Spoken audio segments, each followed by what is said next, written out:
quinta, onde os versos finais dos 18 a 31 serão considerados. E aqui, irmãos, é uma coisa interessante, uma história bem esquisita, né, que envolve Zípora, e muita gente fica chocada e muita gente não compreende o que aconteceu. Aqui então nos é dito que Moisés veio a Jétro, e uma coisa bonita, o verso 18, né? Ele compartilhou com Jétro o que havia acontecido e disse: olha, eu preciso ir. E Jétro disse: vá em paz. E disse também o Senhor a Moisés: então agora volta para o Egito. E o verso 20 nos diz que Moisés tomou sua mulher, os seus filhos, e foram com um jumento, colocou-os no jumento, e ele levava na mão a vara. Olha que coisa, tudo que Moisés tinha para libertar o povo de Deus era uma vara, era um cajado. Olha que coisa, que lição preciosa, irmãos, da manifestação do poder de Deus. O povo seria libertado não pelo poder de um homem, não pela sabedoria de um homem, não pela habilidade de um guerreiro treinado na maior nação do mundo, mas seria libertado pelo Deus Todo-Poderoso. Um Deus que sabe ou viver a aflição do povo, um Deus que conhece, que tem o domínio sobre a marcha e contra-marcha das nações. Aqui, pela primeira vez, é dito que Faraó iria endurecer o coração. Irmãos, não tenho condições de, nessa lição, nós vamos voltar a isso, mas vamos guardar o nosso julgamento desse assunto. Deus não endureceu o coração de Faraó, ele escolheu agir assim. Eu só vou citar uma coisa: lembremos da parábola da semente. A semente foi a mesma semente lançada pelo mesmo semeador e pela mesma forma de semear, mas os solos diferentes revelaram as escolhas feitas pelas pessoas. Vamos ficar só com isso, depois, mais à frente, nós voltaremos a esse assunto. Então, aqui o verso 23, interessante: deixa meu filho ir para que me sirva. Olha que interessante, Deus já estava tocando mostrando para Faraó que Israel era como um filho para ele. Ele era o meu primogênito, que depois seria alvo do castigo de Deus. Então, os versos 24 a 26, diz que Moisés fez uma parada aqui numa estalagem, mas possivelmente um lugar para parar, um local onde as pessoas costumavam parar, e ele encontrou o Senhor e o quis matar. Aqui, essa é uma expressão muito forte.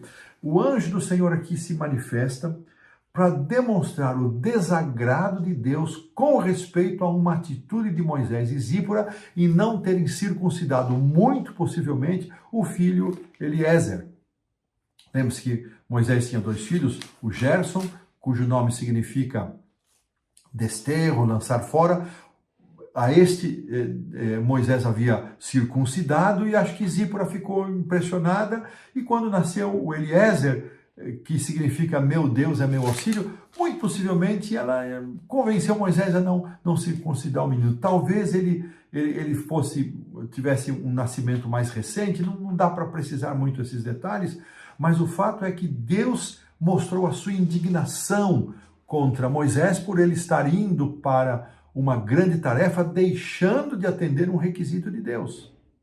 E quando Zípora viu, talvez numa cena parecida com aquela de Jacó lutando com o anjo do Senhor, quando Zípora viu a situação, ela entendeu e ela mesma circuncidou o menino. E ela aparentemente agiu com rudeza. Aqui, você é um sanguinário. Talvez ela tivesse dificuldade de compreensão, mas a ordem foi obedecida. E muito possivelmente, irmãos, Moisés, quando encontra Arão, ele considera o fato de que sua esposa e os 2 filhos estariam em maior segurança se voltassem a estar com Jétro. Isso nós vamos ler em Êxodo 18, quando Jétro sai encontrar-se com Moisés e leva a esposa e filhos. Então Zípora retorna para a casa do pai com os 2 filhos, enquanto Moisés desce com Arão para o Egito. Mas dessa história, irmãos, podemos aprender uma lição importante: jamais devemos deixar de fazer o que sabemos ser correto. Eu vou pedir para a produção que coloque aí o primeiro parágrafo de Patriarcas e Profetas, página 213, que aparece aqui na lição da quinta-feira, e diz assim: no caminho, quando vinha de Midian, Moisés recebeu uma advertência assustadora.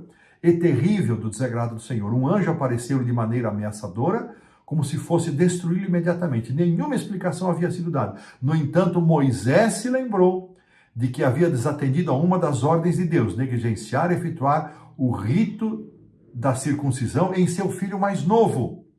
Deixara de satisfazer a condição pela qual seu filho poderia ter direito às bênçãos da aliança com Israel, e tal negligência por parte do dirigente escolhido de Israel diminuiria a força dos preceitos divinos sobre o povo. Olha que coisa. E aí vem um segundo parágrafo do mesmo texto, que, temendo pela vida do marido, Zípora, ela mesma realiza o rito, e dessa maneira Moisés segue o seu caminho, a sua missão, porque ele estaria em circunstância que ele precisaria estar em total harmonia com Deus. No entanto, enquanto um dever estivesse negligenciado, um dever conhecido, ele não estaria totalmente livre de perigo. Olha que coisa, irmãos, que lição para nós.